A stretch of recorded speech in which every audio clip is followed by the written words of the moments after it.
Deduce que el candidato Rubalcaba lucha no solo contra el PP, sino también contra el propio gobierno al que le ha pertenecido y que todavía está en el poder. Hombre, lucha fundamentalmente contra una crisis que se está llevando por delante a todos los gobiernos en todas partes del mundo, ¿no? Esta mañana cuando venía para acá y veía cómo había quedado ayer Hollande en Francia en las primarias del Partido Socialista, pues realmente que es que esta crisis está produciendo cosas muy curiosas y por otra parte se lleva por delante a todo el que haya gobernado. Pues se decía, no, es que la crisis se va a llevar por delante. Pero no en las comunidades, sí. Señor Fernández Vara, se lo digo porque ustedes utilizan ese argumento, sí ha ocurrido en las gobernadas por el PSOE, pero en las gobernadas por el Partido Popular se ha ampliado incluso la mayoría. Claro, porque han estado durante mucho tiempo diciendo a los ciudadanos que las cosas eran solo culpa de Zapatero. Yo ya decía muchas veces que en Extremadura se decía que la culpa era de Vara y de Zapatero, pero en Valencia y Murcia era solo de Zapatero, ¿no? Y ese mensaje ha calado. ¿Por éxito del PP o por fracaso nuestro? O porque realmente la gente lo cree así. O porque la gente realmente lo cree, o porque realmente la gente confía muy poco en sus responsables autonómicos, ¿no? Y con algunos se ha podido sentir decepcionado y con otros no, ¿no? O porque realmente esto de la autonomía la gente no se lo acaba de creer todavía del todo, si no, no es comprensible. Pero en cualquier caso, las cosas son así, como son así hay que enfrentarse con ellas, ¿no? Da la sensación, y ya entramos en el tema de la crisis, que hay una pelea entre los dos grandes partidos. Por un lado, ustedes hablan de recortes y por otro lado el Partido Popular habla de facturas en los cajones, facturas impagadas, herencia que ustedes les han dejado en las comunidades autónomas donde gobernaban. ¿Qué tiene que pensar el ciudadano con esos dos argumentos? Sí, sobre todo yo creo que se confunde mucho todo, porque se confunde deudas con déficit, se confunden obligaciones pendientes de pago con facturas guardadas en los cajones, se confunde, o sea, yo creo que se está intencionadamente haciendo creer que las cosas están mucho peor de lo que están en las cuentas, en las llamadas cuentas públicas, ¿no? Pero no están mal las cuentas públicas de algunas comunidades. No digo que se quiere hacer aparecer como que están peor. Es decir, si cuando yo dejo el gobierno de Extremadura, lo dejamos con un déficit reconocido por el Ministerio de Economía de un 2,57 y el gobierno del PP lo enmenda diciendo que es el 6,8 y no es el 6,8, ¿por qué razón es? Pero ¿a quién tiene que creer el ciudadano? ¿Por qué tendría que creer a uno que es Guillermo Fernández Vara o a otro que es José Antonio Monagua? Yo no pido que se me crea a mí, yo pido solo que se crea las cuentas públicas que hace quien tiene la obligación de controlar el déficit de las comunidades autónomas, que es el Ministerio de Economía. Pero al margen de esto, pues nos meteríamos en un debate muy técnico. Los ciudadanos que han cambiado su voto en Extremadura, lo que le están pidiendo al gobierno es que se preocupe y se ocupe por mirar hacia adelante y por resolver los problemas pendientes, no por buscar culpables de lo que pudo haber sido y no fue, porque eso es cosa juzgada. Vamos a intentar mirar hacia adelante e intentar resolver. Y yo como oposición, mi misión ahora es controlar que el gobierno lo haga y al mismo tiempo también proponer, como hago casi todas las semanas, aquellas cosas que creo que son o pueden ser buenas para los ciudadanos, ¿no? Pero lo que no se puede es llegar al gobierno habiendo dicho, yo voy a prometer hacer en los primeros 3 meses un plan de choque contra el paro femenino y contra el desempleo juvenil y no hacerlo. Porque eso es lo que al final produce en los ciudadanos pues desazón, sin duda. Pero el PP alega, tanto en el caso de Extremadura o Castilla-La Mancha como en otros, la herencia, insisto, que ustedes les han dejado hipotecado cualquier tipo de futuro de medidas para tratar de en el caso sobrellevar de la crisis. Luego no es cierto, bajo ningún concepto es cierto. Que no tienen margen de movimiento. Cuando salí dejamos en tesorería 400 millones de euros y había obligaciones pendientes de pago por valor de 298, y las cuentas estaban perfectamente marcadas para el año y estaba además presentado un plan de reequilibrio financiero que si se hubiera llevado a cabo se podría lograr y se puede lograr que al final del año el déficit sea el comprometido del 1,3, ¿no? Lo que ocurre es que si tú lo que estás queriendo es continuamente hacer un revisionismo sobre todo lo anterior, ten en cuenta que en Extremadura se ha puesto en duda hasta el nombre. O sea, el gobierno actual ya no se llama Junta de Extremadura, ahora es Gobierno de Extremadura. Han cambiado el estatuto con una orden de un consejero, han conseguido cambiar el estatuto de autonomía sin pasar por las Cortes Generales. Es una necesidad de estar revisando permanentemente todo lo que fue, y en esos 28 años ha habido cosas muy buenas, cosas excelentes, cosas buenas, y habrá habido cosas malas también, sin duda alguna, porque somos humanos, nos podemos equivocar, pero que tenemos que mirar hacia adelante, ¿no? Y eso lo ha juzgado el votante, al final ha sido el Partido Popular la lista más votada. ¿Cómo está su relación con el actual presidente, con José Antonio Monagua? Porque al principio parecía que tenían cierta buena relación, incluso se le ha afeado a ustedes del Partido Socialista esa relación. Sí, ¿cómo están las cosas ahora? Hubo una buena relación personal, ahora hay una relación lógica entre quien preside él y quien es el líder de la oposición, que soy yo, ¿no? Pero no hay una relación personal fluida como la había antes, porque esa relación se rompió desde el momento en el que él en plena campaña se inventó una acusación grave contra mí de un hecho que no había ocurrido y yo pedí que rectificara y no rectificó, y era que yo había llamado a una serie de candidatos del PP para que no fueran en sus listas. Eso es rotundamente falso. Le pedí, incluso le demostré con algunos datos que era mentira y a pesar de eso él no quiso rectificar. Entonces yo, aquellas personas con las que me tengo que relacionar, lo hago, pero mis amigos los elijo yo. Evidentemente yo no puedo tener una relación afectiva con quien no solo no la ha tenido conmigo, sino todo lo contrario. Bueno, estamos hablando de economía. Una de las grandes lacras de este país es el paro y desde luego afecta lógicamente a las comunidades autónomas. Dígame, la reforma laboral, esto que tanto defendió el gobierno socialista, su propio partido, ¿no está funcionando? ¿Qué está pasando? Sí, es que yo creo que el problema en esencia no solo es regulatorio, tenemos un problema de demanda en estos momentos. Yo lo decía el otro día en el Parlamento, de nada vale que digamos, el PP decía, le van a dar 3.000 euros al autónomo que contrata al primer trabajador. Pero si no es un problema ahora mismo de que cuadren las cuentas, es de que tengas ingresos. Es decir, el pequeño autónomo, el autónomo o la pyme, no van a contratar a nadie por muchas ayudas que haya si no vende. Y no va a vender si no hay alguien que le compre. Entonces estamos en un círculo vicioso, que es el tener casi 5 millones de parados, que genera una caída enorme de la demanda y que no se resolverá solo con recortes. Por eso, frente a la política de cortar, cortar y recortar que está llevando a cabo el PP, hay que plantear otra política alternativa. Yo planteo una, de luego, que tiene que... De ingresos. De ingresos. Tocar los impuestos. Aquí no, tocar los impuestos, sin duda alguna. Nosotros tenemos en Extremadura un impuesto sobre los depósitos bancarios, por ejemplo, que durante mucho tiempo hemos permitido que las instituciones financieras, en vez de tener lo que pagar, lo pudieran compensar por la vía de hacer algo, de invertir en algo. Bueno, pues yo he dicho, hagámosles que lo paguen y con ese dinero hacemos un plan de choque para las personas que hayan perdido las prestaciones, un plan de empleo. El Partido Popular ha dicho que no, entre otras cosas porque dice lo contrario de lo que decía antes, pero en cualquier caso, tenemos que buscar por la venta de activos. Yo tenía para este año puesto en presupuesto, que el PP ya ha renunciado, 100 millones de euros correspondientes a la venta de parte de las 17.000 viviendas sociales que tenemos, y que por qué nosotros no podemos gestionar esto como si fuera también una empresa que gestiona sus activos. Vamos a buscar por la vía de fiscal y otras, la vía de los ingresos, para no meternos en una espiral de cortar, cortar y recortar, que va a meter a la economía en un camino sin retorno, porque no puede crecer una economía que no tiene ningún tipo de estímulo. Pero ustedes han empezado a apuntar en el programa, que también le critican al PP, que no sabemos el programa, pero tampoco sabemos muy bien en concreto qué va a hacer el Partido Socialista con los impuestos. El de patrimonio no parece que sea suficiente para acabar con la crisis, es algo muy evidente.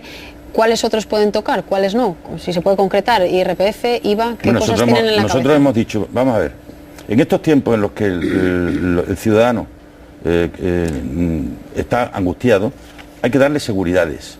Y una de esas seguridades es decirle, usted, que sepa que usted, por mucho que ocurra, la sanidad la va a tener garantizada. Pero para que la tenga garantizada y no tenga que pagar, pues hay que buscar ingresos. ¿De dónde podemos buscar los ingresos? Donde hay margen para que puedan aumentar. En el caso del impuesto sobre el alcohol, impuesto sobre el tabaco, ¿no? Sobre el tabaco, además, de acuerdo con las multinacionales, se puede hacer, yo creo, una fiscalidad todavía mejor, para que haya más ingresos y no perjudique, en el caso de Extremadura, un cultivo como el que tenemos que dar también de comer a muchísima gente. Pero hay margen ahí. Con eso podemos conseguir que se atraigan para la sanidad unos entre 3 y 4 mil millones de euros, que son el déficit que en estos momentos puede haber, no la deuda, que es muy superior. El déficit, sí, pues mire usted, con eso le estamos dando seguridad a la gente. Pues lo que no le puede decir al ciudadano, usted no se preocupe, yo no le voy a pedir nada, yo no le voy a exigir nada, pero confíe usted en mí, que yo, porque soy muy guapo, le voy a resolver todos los problemas. Eso es imposible. Entonces habrá que decir que la situación es complicada, que habrá que recortar, que a mí me gusta más la palabra ajustar gasto público, y podemos hablar de todo. El otro día en Extremadura se abrió un debate. ¿Se pueden reducir el número de parlamentarios? Vamos a hablarlo. ¿De concejales? Vamos a hablarlo. Si poder hablar, se puede hablar de todo. Pero eso no es suficiente. Es necesario también aumentar los ingresos, y de eso parece que el Partido Popular no quiere hablar, ¿no? El otro día, cierta polémica con las declaraciones de María Dolores de Cospedal, que luego ella matizó sobre las prestaciones por desempleo, si todo el mundo debería cobrarlas, esa última ampliación que se hizo para los subsidios de la gente que ya se ha quedado sin nada.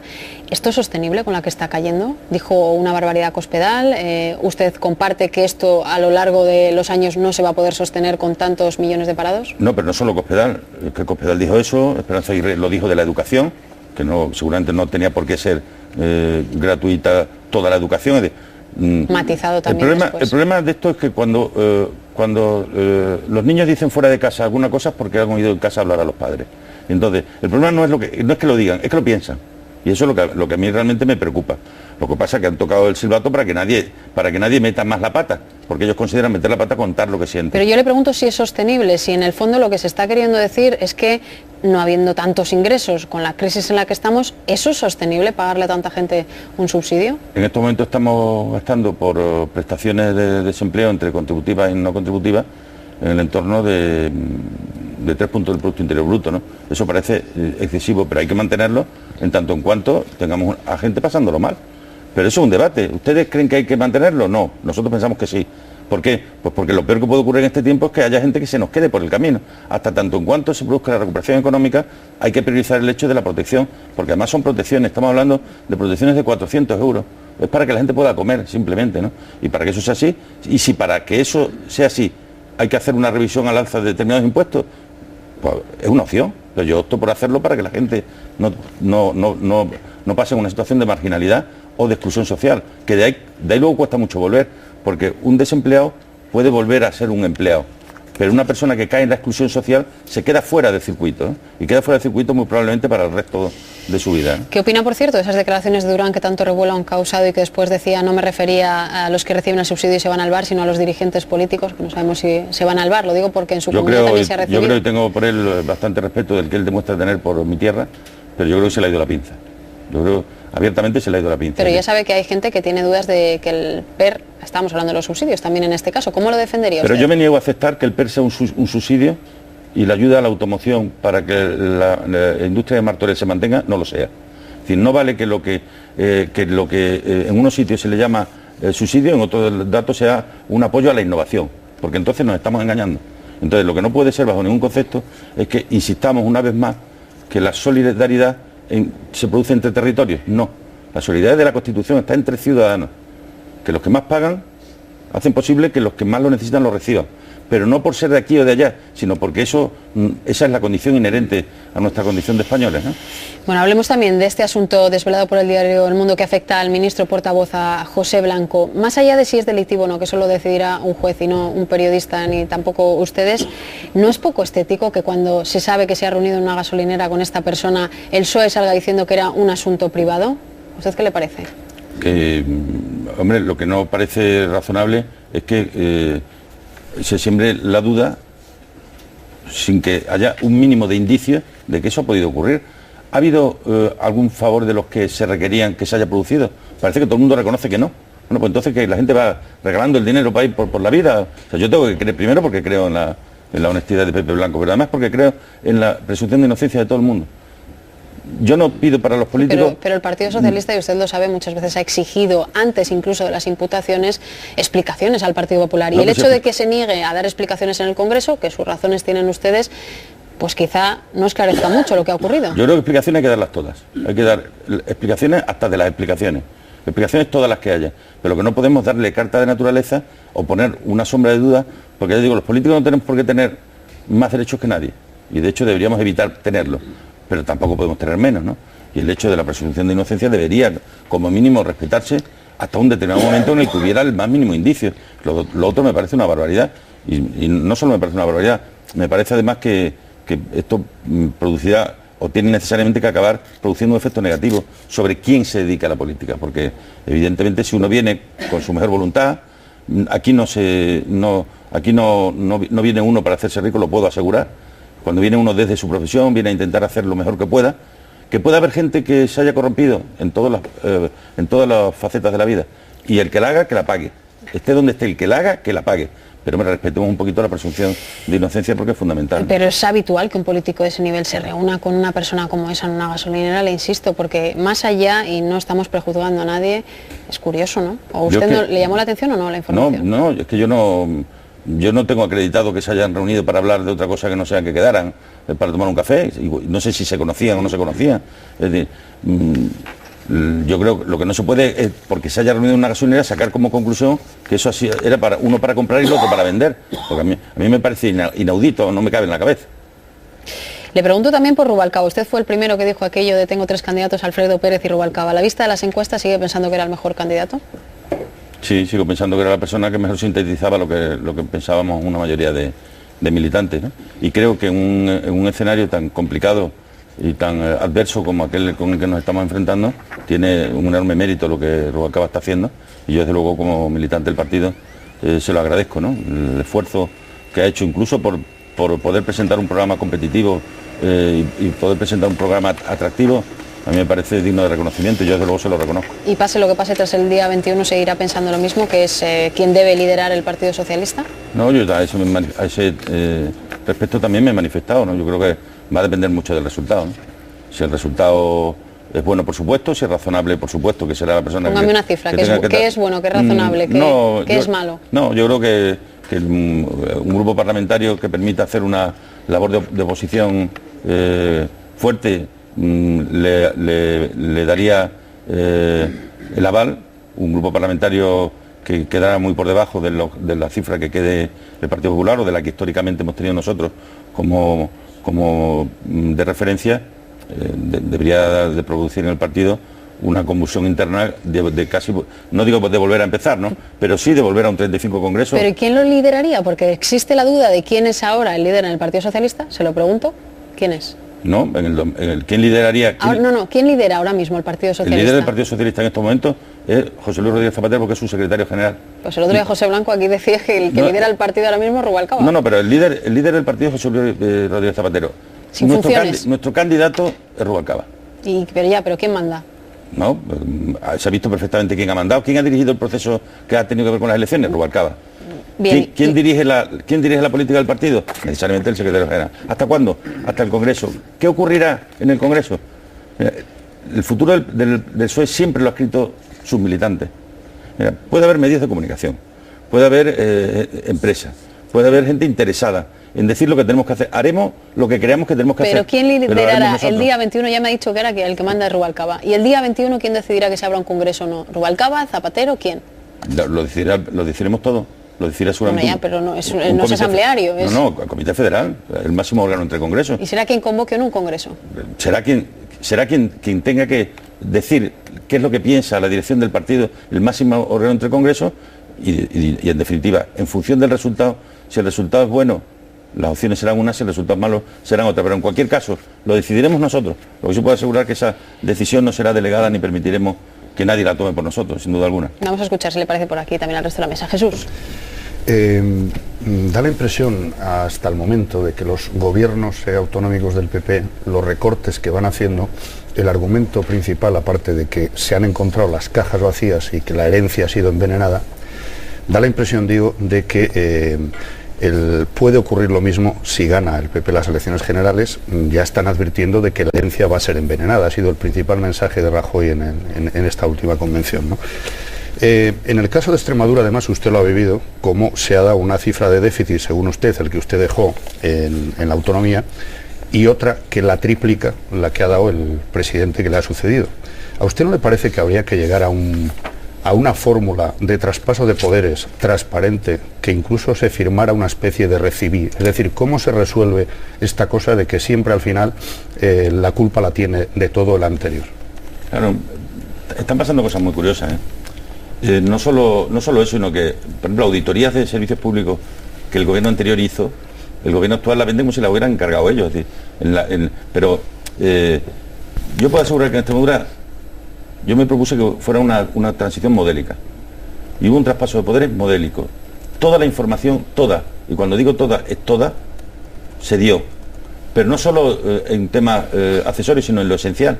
Es decir, el consejero de Hacienda anterior al consejero de Hacienda actual le digo, mira, esta es la situación, vamos por aquí, estas son las dificultades, estas son las complejidades, estos son los obstáculos con los que te vas a encontrar. Así fue como lo hemos intentado hacer, porque entendíamos que era una obligación, no un favor que le estábamos haciendo al que entraba, sino una obligación del que salía. Me parece básico y fundamental que sea así, ¿no?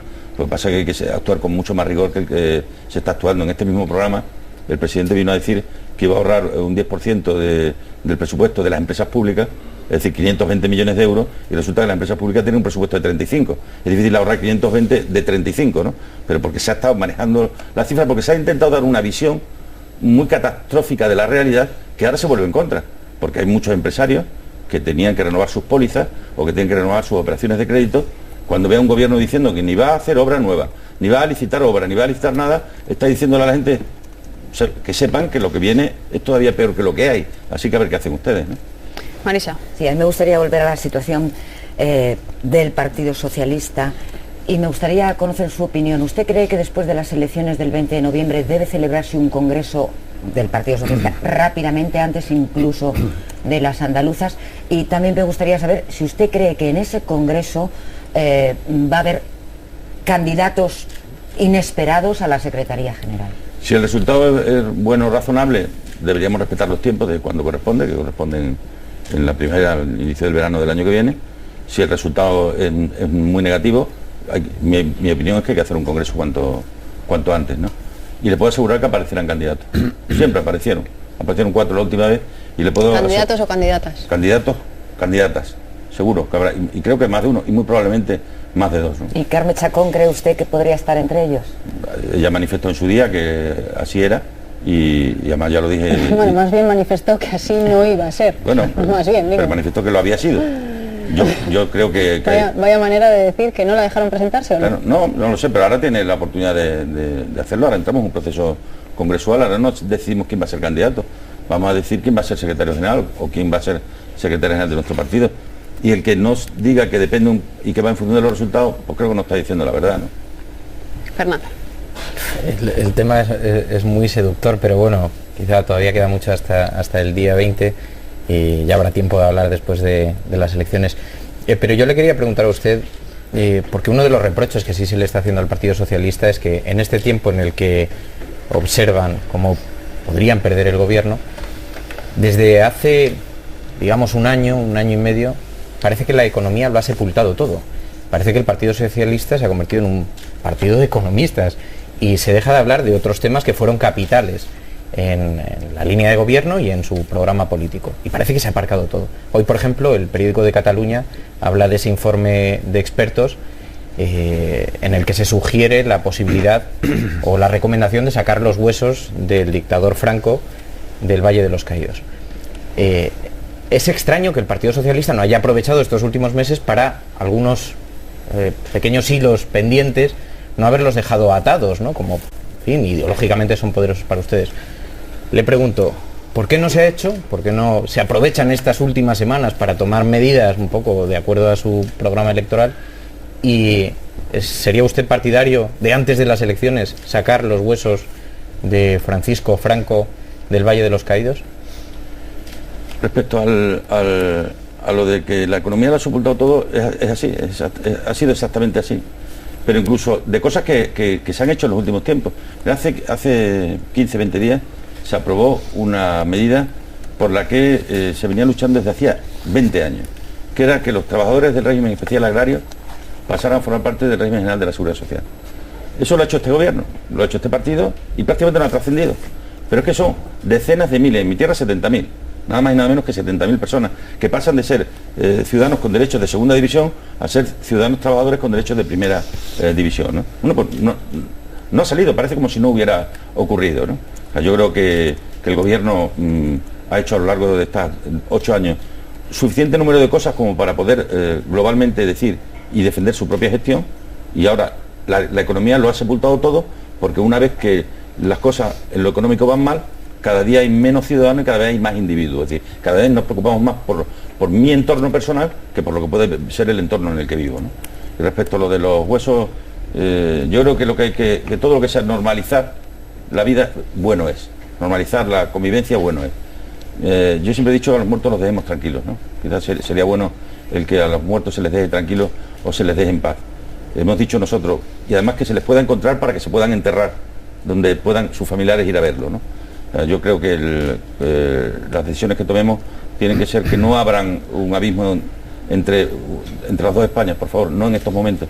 Creo que tenemos un problema por delante, un reto muy importante colectivo como pueblo, que no tomemos o que no se tomen decisiones que vayan a poder poner de manifiesto otra vez el enfrentamiento de unos contra otros, de otros es contra decir, otros. que no es partidario de sacar los huesos del dictador del Valle de los Caídos y por lo tanto convertirlo en un centro para la reconciliación, que es la conclusión. Yo soy partidario de que se pueda, partidario no, defensor de la memoria histórica. En mi ejecutiva tengo una secretaría precisamente para la memoria histórica. Soy partidario de que se encuentren los restos de todos aquellos que murieron por sus ideas y por defender la libertad y que sus familiares lo puedan ver. El meternos a algo que puede de nuevo contribuir a la división no me parece... ¿Le parece que sacar los huesos de Franco es contribuir a la división? Seguro que se montará la otra. Pero ¿entre quién se y nos quién? acaba el tiempo.